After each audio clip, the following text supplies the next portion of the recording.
노벨 문학상, 맨부커상, 니케 문학상을 수상한 폴란드 작가 올가 토카르추크.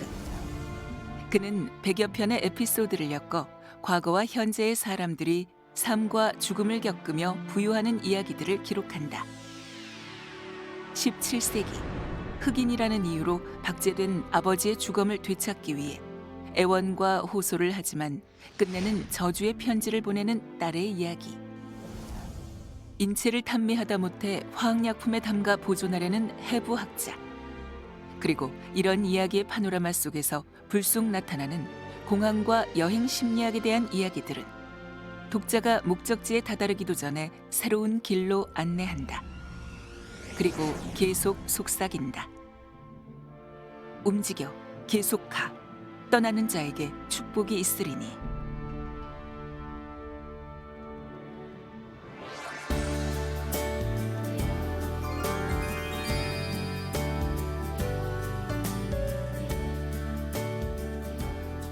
오늘은 인간이 너무 한 곳에만 머물면 모험이나 행복을 추구하지도 않고 근본적으로 나약해질 수밖에 없다라고 부추기는 책 올가 토카르추크의 방랑자들에 대한 책 이야기 나눠보도록 하겠습니다. 저는 개인적으로 방랑자들 책 읽으면서 나는 어떤 여행러지? 라고 생각을 해봤는데 저는 방랑자들 같자는 방랑자다라는 생각이 들었어요. 여행지에 가면 좀 신선한 나의 모습도 발견하기도 하지만 또 살아서 오면서 나에게 익숙해져 있었던 내용들이 계속 나오니까 또 실망스럽기도 하고 하는데 그 여행에서 신선함을 발견하는 그 찰나의 시간 때문에 우린 여행을 하고 방랑을 하는 게 아닌가 하는 생각이 듭니다. 두 분 선생님들께서는 여행, 방랑 좀 집착하시는 편인지 아니면 많이 떠돌아다니시는 편인지 궁금합니다. 진태원 선생님? 저는 여행하면 별로 할 얘기가 없어요. 안 가요? 예. 저는 뭐 여행을 그렇게 이제 즐기지도 않고 또 이제 여행을 가서 특별히 뭔가 이렇게 좋은 기억을 가진 적도 별로 없고 그래서 저는 그냥 집, 학교, 집, 학교 이렇게 좀 시계추처럼 그냥 왔다 갔다. 그러니까 이른바 이제 집돌이의 원형, 전형이 접니다. 자, 혜영 선생님은 어떠십니까? 네, 저는 항상 떠나는 걸 좋아했던 것 같아요. 특히 젊었을 때 제가 바다를 좋아하는데요. 바다를 이렇게 보고 있으면 저 너머에 뭔가가 있지 않을까라는 생각이 들면서 젊어서는 이렇게 인생이 사실 망망하게 느껴지잖아요. 그런데 뭔가를 내가 가서 미지의 세계에 가서 알고 싶다는 욕망이 굉장히 컸고요. 근데 나이가 들면서는 이제 좀 정착을 해야 되지 않나 이런 생각이 듭니다. 근데 제가 생각하기에 떠나면 돌아오고 싶고 돌아오면 떠나고 싶고 그런 것 같아요. 제가 보니까 네. 여성분들이 여행을 더 좋아하는 것 같아요. 그렇지 않아요? 네. 남자분들보다. 네. 그래서 제가 아는 분 중 하나는 그 방학 때마다 그 파리에 가서 이렇게 한 2달씩 있다 와야 한 학기를 무사히 보낼 수 있다. 아하. 그 여자분이에요. 꼭 그 파리를 이렇게 2달씩 갔다 오시더라고요. 막 이제 해방감을 느낀다. 그러니까 저는 거기에 대해서 페미니즘에서 관점에서 얘기할 수 있어요. 이유를. 뭡니까? 네, 남자들은 여행을 가는 가장 그 근원적인 욕망의 차원에서 보자면 정복을 하러 가는 거예요. 정복하러요? 네, 내가 저기 안 가봤네. 저기 가봐야지. 저기 가서 내가 알아야지.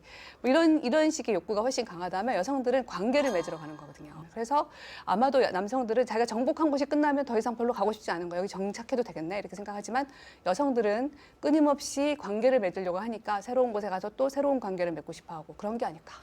네, 그런 생각이 듭니다. 아니 운만 살짝 띄었을 뿐인데 페미니즘 나오고요. 네. 멀리까지 여행도 가고요. 그것도 분석하신 것도 신기합니다. 사실 우리가 오늘 얘기할 방랑자들 책도 굉장히 많은 정보들이 있고요.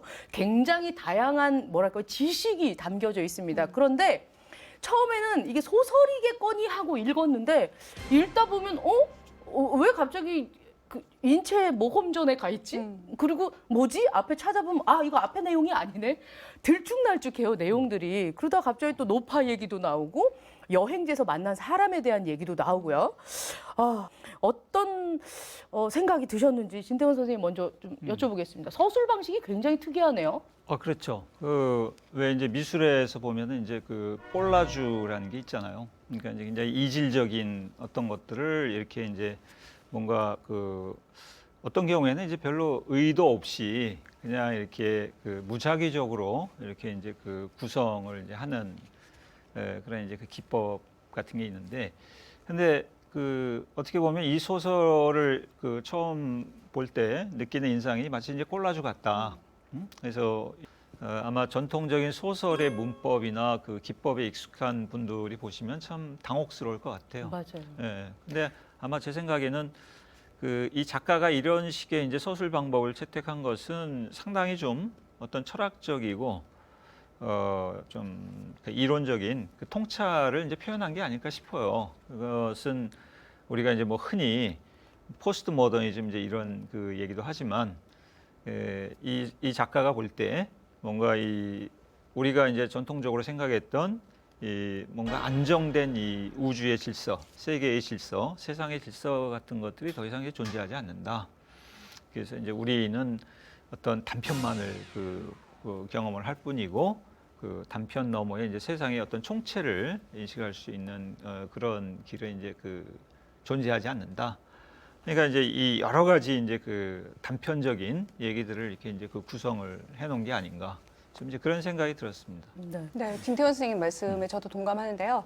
사실은 이제 이런 기법이 20세기 초에 현대시에 등장합니다. 이제 T.S. 엘리어트라고 하는 유명한 현대 시인이 카탈로그 기법이라고 하는데요. 우리 카탈로그 이제 책자 같은 거 받아보시면 뭐 이렇게 둘쭉날쭉 이런저런 얘기가 막 있잖아요. 그런 것처럼 이런저런 얘기를 그냥 이렇게 아무 설명 없이 그냥 독자들한테 던지는 방식의 기법을 말하는 거예요. 그런데 대부분 카탈로그 기법은 의식의 흐름 기법을 따릅니다. 그래서 자기 의식의 흐름 순서에 의해서 이렇게 쭉 전개가 되는데 이 작품은 꼭 의식의 흐름도 아니에요. 그러니까 카탈로그 기법인 건 맞는데 그러나 그 얘기가 이 작가가 자기가 취사 선택해서 그냥 자기 생각하는 방식으로 배열해 놓은 겁니다. 그래서 의식의 흐름 같은 건 아니지만 그냥 일단 카탈로그 기법이고요. 아마 이런 기법을 쓴 이유는 제 생각에 자기 내면의 심리 상태를 보여주는 게 아닌가 싶어요. 그러니까 작가뿐만 아니라 우리 인간의 심리 상태라고 할 수 있는데 진 선생님 설명하신 대로 우리가 이야기를 처음부터 끝까지 구성해서 독자에게 전달해줄 능력이 없는 거죠. 이제는 그런 시대가 끝났다는 걸 암시합니다. 그러니까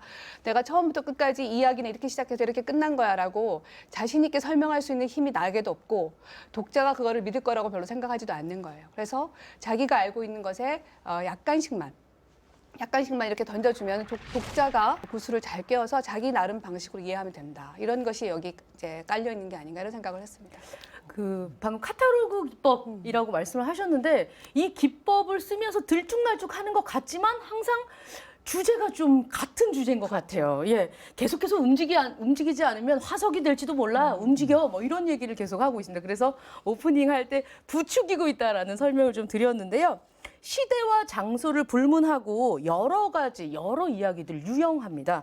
그 중에서도 인체와 해부에 대한 이야기가 굉장히 저는 이분 다시 봤어요. 심리학 전공이 아니라 의학 전공인가 네. 싶을 정도로 해박한 지식을 가지고 계시더라고요.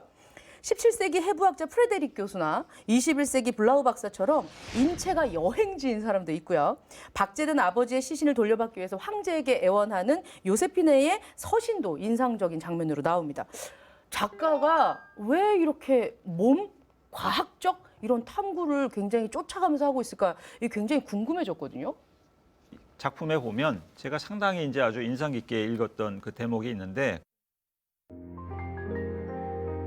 한 귀퉁이에 서서 바라보는 것, 그건 세상을 그저 파편으로 바라본다는 뜻이다. 거기에 다른 세상은 없다. 순간들, 부스러기들, 존재를 드러내자마자 바로 조각나버리는 일시적인 배열들 뿐. 인생? 그런 건 없다. 내 눈에 보이는 것은 선, 면, 구체, 그리고 시간 속에서 그것들이 변화하는 모습뿐이다.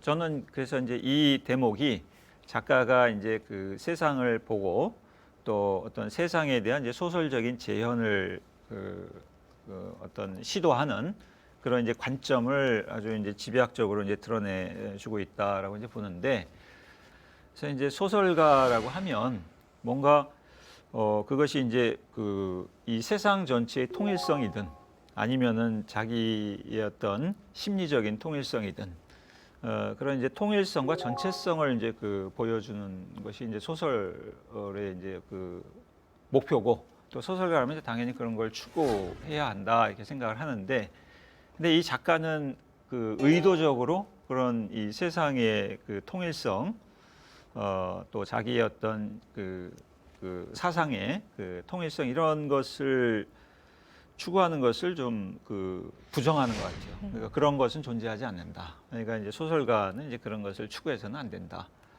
그래서 이제 방금 읽었던 그 대목이 이제 바로 그 대목인데 한귀퉁이만 우리는 그 볼 수 있고 인생, 그러니까 어떤 통일성을 전제하는 인생 이런 것은 존재하지 않는다. 근데 이 서양 사상 또 서양의 어떤 이 그 예술 이런 데서 통일성이나 전체성을 상징하는 것은 뭐냐면 그게 이 영혼 그리고 이제 이성 이런 것입니다. 우리는 그 영혼을 통해서 전체를 파악할 수 있고 진실을 파악할 수 있고 또 이성을 통해서 세상의 질서를 이제 인식할 수 있다.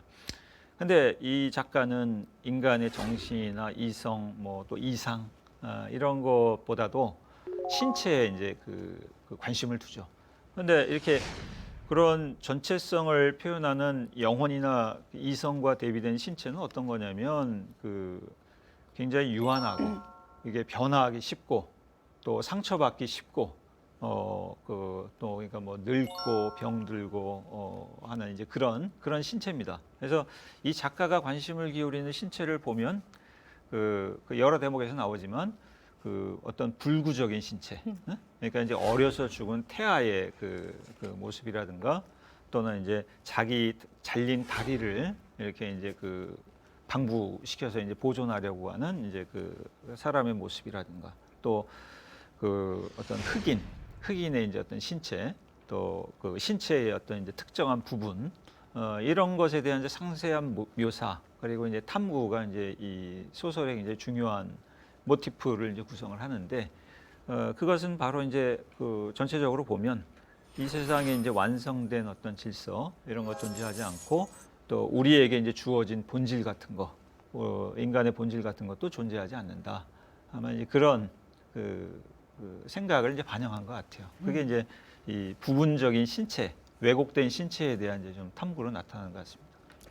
저는 막 이제 흑인하고 흑인 몸뚱이 뭐 이러면서 네. 나오고 창녀 이렇게 딱 봤을 때 이 내용이 나왔을 때 약간 좀 관음적인 뭔가를 좀 보고 있다 이런 생각이 좀 들기도 했었거든요. 네. 이것 또한 인간의 심리에 깊이 있는 곳이겠죠. 네, 그렇죠. 이게 여기서 이제 좀 충격적인 장면이 등장하는데 이 당시만 하더라도 이제 예를 들면 시체를 해부하는 거를 공개를 한 거예요. 물론 이제 완전히 대중한테 공개한 건 아니고 돈을 받고 표를 파는 거죠. 지금의 이제 리얼리티 쇼랑 비슷한 거라고 생각하시면 됩니다. 그래서 약간 이제 그 극장처럼 이렇게 경사가 진 곳에 이제 관객들은 앉아 있고요. 밑에서 이제 해부학 교수가 해부를 하는 겁니다. 그런데 관객들이 대부분 남자였던 까닭에 가장 흥미로운 그 신체는 여성이었죠. 그것도 젊은 여성. 더구나 여기 등장하는 여성은 창녀란 말이에요. 그러니까 이 젊은 여성의 몸뚱아리 아니면 흑인의 몸뚱아리 이런 거를 당시 17, 18세기에 이렇게 서구가 이렇게 뭐 제국주의를 하고 하면서 굉장히 전시를 많이 했어요. 그러니까 해부학도 그 중에 하나로 발전하고요. 예를 들면 흑인 여성의 몸뚱아리가 굉장히 독특하면은 이 여성을 공개적인 장소에서 베껴서 전시를 하기도 했어요. 살아있는 여성을. 그러니까 이거는 뭐냐면은 서구 제국주의 내지는 서구 남성들 아니면 아무튼 권력의 위치에 있는 자기 눈으로 보는 것이 권력이거든요. 그러니까 보여지는 것이 예를 들면 권력이 없는 거죠. 그러니까 보고 싶어하는 자의 관증적인 욕망이라는 것은 굉장히 권력적인 거예요. 그래서 이렇게 권력적인 걸로 이게 구성이 되어 있는데 그걸 모르고 지금 이제 자기 아버지 흑인 아버지가 그렇게 충성을 당했으니까 황제에게 충성을 다했으니까 이거를 이제 더 이상 박제를 하지 마시고 돌려달라 흙에 그러니까 땅에 묻을 수 있게 해달라라고 하는 거는 이게 권력 관계에 있다는 사실을 잘 모르는 거죠. 그러니까, 네. 그렇게 되면 부스러기가 아닌데요. 누구에게는 부스러기겠지만 이 귀퉁이에 서가지고 보는 게 좀 이 방랑자들 속에서도 이 권력이 담겨 있다는 게 좀 신선한 해석입니다, 교수님. 그래서 이 요제피네의 이제 그 편지가 네. 그 아마 이제 그 보여주려고 하는 게 이제 바로 이제 그 점인 것 같은데 그 편지에 보면은 그 우리가 이제 계몽주의라고 할까 또는 이제 이 근대적인 이상이라고 할까 그런 것을 표현하는 대목들이 여러 군데 나옵니다. 그러니까 사람들은 누구나 다 자유롭고 평등하고 또 인간은 이제 다 그 존엄성을 갖고 있고 또 이제 자기 이 흑인 아버지가 얼마나 이 그 사람들을 위해서 이제 많은 일을 했는가, 그런 어떤 이 근대적인 이상에 대한 이제 그 믿음 같은 것을 이제 표현을 하고, 자 바로 이제 이런 이상을 우리가 다 공유를 하는데 왜 우리 아버지를 이제 흑인이라는 이유로 이렇게 그 제대로 대우하지 않고 왜 시신을 돌려주지 않고 그러냐 하는 것에 대한 이제 그 항의가 이제 거기 이제 그 담겨 있죠. 만약 폐하께서 전시장에 가시거든 제 아버지 앙겔로 졸리만 죽어서도 폐하를 위해 자신의 육체를 온전히 내놓은 충실한 신하를 한 번만 돌아봐 주십시오. 만약 제 아버지가 백인이었어도 폐하께서는 자신의 신하를 박제해서 전시하시겠습니까? 가장 낮은 계급에 속한 사람에게도 장례를 치를 권리는 있습니다. 그렇다면 제 아버지로부터의 그러한 권리를 박탈한 것은 제 아버지의 인간으로서의 존엄을 부정하시는 게 아니고 무엇입니까? 이제 한편으로 보면 이제 이것은 근대적인 이상, 인간의 이제 어떤 평등 또 존엄에 대한 이제 그 이상을 깔고서 이제 호소하는 장면이 있는데 그 이면에는 이제 그 어떤 신체의 어떤 그 위계, 또 인종적인 어떤 그 차별, 그런 또 이제 현실이 이제 있는 것이죠. 그런 이제 이 편지를 통해서 이상과 현실 사이에 좀 이제 그 괴리를 이제 좀 드러내는 그 방식이라고 이해를 할 수 있습니다. 네. 자주 등장하는 문장 중에 이런 말이 있습니다. 내가 어디에 있든 중요치 않다. 여기 내가 있으므로. 이렇게 저렇게 들쑤셔놓고 나가라고 해놓고 어디에 있든 상관없다. 또 이렇게 얘기하는 것도 좀 모순이 아닌가 하는 생각이 듭니다. 여행 심리학이라는 말이 나오기도 합니다.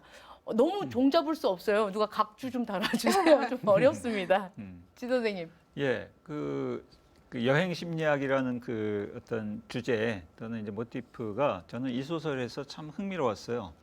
이 작가가 여행 심리학을 이제 그렇게 얘기하죠. 인간을 한 지점에서 다른 지점까지 향하는 움직임 속에서 파악하려고 하는 게 이제 여행 심리학이다라고 얘기하고, 또 뭐라고 하냐면 여행 심리학이라고 하는 것은 나라는 존재를 이해함에 있어서 그 이 관계성을 배제하고 나를 이해하는 것에 대해서 문제를 제기하는 게 바로 여행 심리학이다. 이제 이런 얘기합니다.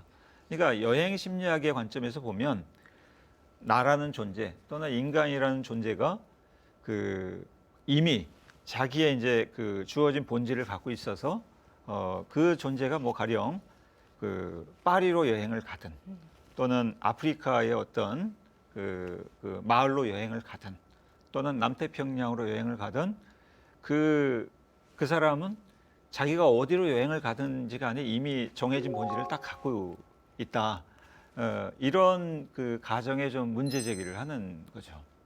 그러니까 그런 것이 아니라 사람의 본질이라는 것은 이미 정해져 있는 게 아니라 그 사람이 어디로 이동하느냐, 또 그 사람이 누구와 만나느냐, 어떤 관계를 맺느냐에 따라서 그 사람은 새로운 정체성, 새로운 본질을 이제 그 구성을 하게 된다는 얘기입니다.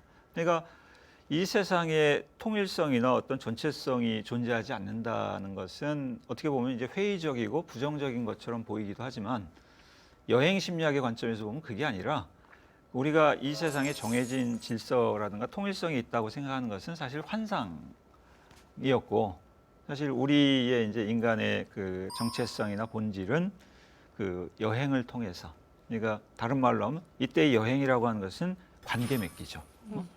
다른 타자와의 관계 맺기를 통해서 그 변화하는 것이고, 그래서 새로 이제 그 구성되는 것이고, 또 기존에 자기가 갖고 있던 정체성이 해체되는 것이고, 그러니까 이제 그런 것을 좀 적극적으로 표현해 주는 주제가 이제 여행 심리학인 것 같아요. 그래서 그 저는 상당히 흥미로웠습니다. 제 생각에는 이제 선생님께서 세상이 뒤죽박죽이다, 통일성이 없다, 총체성이 없다라는 말씀하셨는데 세상이 뒤죽박죽인 것만큼 자기 마음도 사실은 뒤죽박죽이에요. 그래서 이제 대부분 여행을 떠나는 사람들이 아마 이해하실 텐데 떠나는 이유는 두 가지입니다. 하나는 나를 알고 싶어서, 내가 왜 이러지? 알고 싶어서, 또 하나는 세상을 알고 싶어서. 사실 이 두 가지 때문에 이제 여행을 떠나는 거예요. 그런데 미국의 웬델벨이라는 20세기 시인이 아직도 살아계시는데 그분이 뭐라고 하셨냐면은 이 세상을 아무리 끝까지 가도 나를 알 수 없다, 이렇게 했어요. 여행으로는 나를 알 수 없다. 그러니까 지리적인 여행으로는 나를 알 수 없다는 뜻인데 그만큼 세상과 자기를 알기가 사실 어렵다 이런 얘기라고 할 수 있습니다. 그래서 왜 그러냐면 사실 여행이라는 것이 떠나는 건데요. 떠나는 거에는 거기에 반드시 뭐가 있냐면 결과가 있어요. 우리가 항상 떠나고 싶죠. 근데 떠나서 막상 거기 가보면 또 다른 곳에 가야 될 것 같고 이렇게 이 사람이 자꾸 마음이 변합니다. 그래서 결국 어떻게 보면은 자기를 알고 세상을 알기 위해서는 중요한 것이 여행이 아니라 이런 물리적인 여행이 아니라 아니면 내면으로 여행이 아니라 어떻게 보면 수련일지도 몰라요. 그래서 제가 생각한 게 뭐냐면은 현실에서는 자기가 어떤 곳을 벗어나고 싶고 자유를 갈망하고 싶고 떠나고 싶고 하지만 거기에는 반드시 거기에 또 따르는 과업이 있습니다. 그래서 이게 우리가 그냥 말을 이렇게 쉽게 그냥 여행이라고 하지만 사실은 모든 떠남과 모든 돌아오면은 거기에 해당하는 응분의 책임과 이 대가가 있는 거예요. 그러니까 사람들이 떠나기가 쉽지 않은 거예요. 떠나고 싶어도 못 떠나고 떠나고 싶지 않아도 떠나고 하는 이유가 거기에는 반드시 자기에 대한 어떤 책임을 져야 되기 때문에 결국 여행이라는 게 이런 게 아닐까. 우리는 떠나고 싶고 돌아오고 싶고 이 두 가지 왔다 갔다 하지만 그 어느 걸 선택하든지 간에 이게 거기에는 반드시 어떤 결과가 있습니다. 그래서 이게 인생이 어려운 것 같아요. 이게 여행도 어렵고. 네, 선생님. 근데 600페이지가 넘는 책이란 말이에요. 엄청 두껍고 또 100가지 넘는 에피소드가 있기 때문에 힘들고 이거 좀 도전 못 하겠는데 하시는 분들이 있을 거예요. 그러면 좀 쉽게 읽는 방법 좀 알려주실 수 있을까요? 혜영쌤? 제 생각에는 가장 쉽게 읽을 수 있는 방법 중에 하나는 제목을 이렇게 챕터처럼 돼 있잖아요. 맞아. 그래서 제목이 쭉 나옵니다. 그러니까 제목을 보고 자기가 끌리는 제목을 먼저 찾으시면 돼요. 왜냐하면 이게 전체적으로 보자면 여행에 관한 얘기지만 그러나 하나하나씩 보자면 얘기가 다 다릅니다. 각각의 에피소드예요. 그래서 오늘은 내가 뭔가 심리학에 끌린다? 여행 심리학에 끌린다? 그럼 그 챕터만 찾아서 쭉 읽어보셔도 되고요. 오늘은 내가 뭔가 이렇게 해부학에 끌린다? 그러면 해부와 관련된 것만 쭉 찾아서 읽어보셔도 되고요. 그런 식으로 읽으면 훨씬 쉽게 재밌게 읽을 수 있습니다. 예. 태연 선생님은요? 저는 그냥 처음부터 읽어도 재밌던데요. 뭐야, 이 모범생. 그러니까 책이 100개가 넘는 에피소드로 이루어져 있지만 거기에는 이제 연작으로 된 에피소드들이 있잖아요. 공항에 관한 뭐 에피소드들이 쭉 있기도 하고 아니면은 뭐 그 몸에 관한 것을 좀 봐야지 하는 것도 재밌을 것 같고 아니면 저처럼 처음부터 그냥 쭉 읽어도 재밌어요. 아니면 옛날에 성경을 그렇게 읽었다 그래요. 그러니까 아무 페이지나 펼쳐서 읽고 오늘은 여기에 대해서 이런 거에 나한테 무슨 이렇게 인상을 주네 이런 식으로 받아들이는 거죠. 그러니까 그냥 아무 데나 펼쳐서 읽으면서 그것이 오늘은 나한테 이런 어떤 영감을 떠오른 날이구나 이런 식으로 받아들이시면 됩니다. 그거야말로 여행이네요. 네, 그렇죠. 이 페이지로 내가 오늘은 여행을. 올가 토카르추크의 방랑자들 읽으면서 계속해서 부추기니까 뭔가 떠나서 사람들과 인간관계를 맺고 조금 더 배워오면 내가 좀 더 좋아지지 않을까 하는 생각이 들더라고요. 그래서 한 줄 정의를 저는 이렇게 내려봤습니다. 우리나라 속담에 이런 말 있죠. 구르는 돌에는 이끼가 끼지 않는다. 그리고 폴란드에서 그런 얘기 하신 것 같아요. 굴러라. 구르는 돌에는 이끼가 끼지 않는다. 자, 여러분 같이 굴러주세요. 저는 이렇게 한 줄 정의했는데요. 선생님들은 어떻게 정의하셨는지요? 박혜영 선생님? 저는 신용복 선생님을 떠올렸어요. 그러니까 신용복 선생님이 뭐라고 말씀하셨냐면 이 세상에서 가장 긴 여행은 목성을 가는 것도 아니고 뭐 화성을 가는 것도 아니고 머리에서부터 발까지 가는 여행이다. 이렇게 말씀하셨어요. 그래서 다시 얘기하면 뭐냐면 우리가 머릿속으로 이렇게 생각을 해도 발로 실천을 하지 않으면 어렵습니다. 그래서 제가 떠나는 것도 중요하지만 그러나 또 한편 발이 나를 어디로 이끄는지 그러니까 발에 관해서도 좀 생각을 해보는 그런 시간이 되면 좋겠다 생각했습니다. 예. 저는 방금 머리끝에서 발끝까지 그래서 나중에 표본실에 계시는 줄 알고 만져보려고. 네. 알겠습니다. 신용복 선생님의 말씀을 빌어서 이 세상에서 가장 먼 여행은 머리에서 발끝까지다 라고 하셨고요. 태원 선생님? 네, 한 줄로 요약을 하자면 여행하는 삶, 그다음에 삶이라는 여행 이렇게 요약을 하겠습니다. 네. 선생님 정말 여행 별로 안 좋아하시는 것 같아요. 그래도 책은 재밌게 읽으셨죠? 그럼요. 예, 그렇습니다. 여행 떠날 땐 누구든 이런 생각하는 것 같아요. 여행지에서 새로운 나를 만나고 또 돌아가면 또 새로운 사람이 될 거야. 하지만 다시 또 집에 오면 똑같은 인생을 살고 똑같이 소파에 이렇게 붙어있는 도돌이표 되는 게 아닌가 하는 생각이 듭니다. 그렇기 때문에 여행을 더 자주 가는 게 아닌가 하는 생각이 드는데요. 여러분 여행 계획하고 있으시다면 많은 옷가지들 사이에 이 책 한 권 껴서 같이 가보시는 건 어떨까요?